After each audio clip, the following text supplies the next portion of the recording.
नुक्स निकालते हैं लोग कुछ इस कदर हमें, जैसे उन्हें खुदा चाहिए था और हम इंसान। अगर आप चुप रहना सीख जाओगे ना, आप शांत रहना सीख जाओगे, तो जिंदगी की आधी परेशानियां खत्म हो जाएंगी। क्योंकि जब आप चुप रहते हो तो आप लोगों को ऑब्जर्व करते हो। जब आपकी जबान काम नहीं करती तब आपका दिमाग काम करता है। आप एक बार शांति से बैठ के सबकी तरफ नजरें घुमाना, कौन क्या बोल रहा है, किस हाव भाव से बोल रहा है, किस तरीके से बात कर रहा है, आप सबके तौर तरीके समझ जाओगे।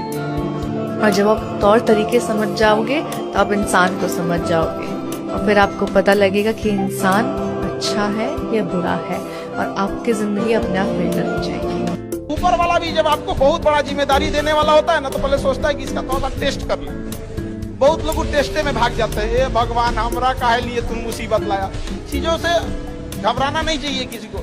जिसके जीवन में कठिनाई आ रही है, आप समझिए कि आप एक सही रास्ते पे जा रहे हैं, क्योंकि वही रास्ता सफलता का है। और अगर आपके जीवन में कठिनाई नहीं आ रही है, आप गलत रास्ते पे हैं, क्योंकि सफलता का रास्ता बहुत कठिन होता है। जेब में गांधी हो या ना हो, दिल में एक आंधी होनी चाहिए कि जो बोले हैं, जो ठाने हैं, वो कर लेंगे। यहाँ पर हर उस घर में 2 किलो अलग से मिठाई जाएगी, जिस घर से आवाज आई थी कि इससे नहीं हो सकता है।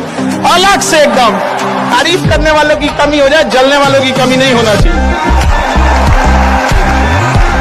एकदम मिसाल बनिए।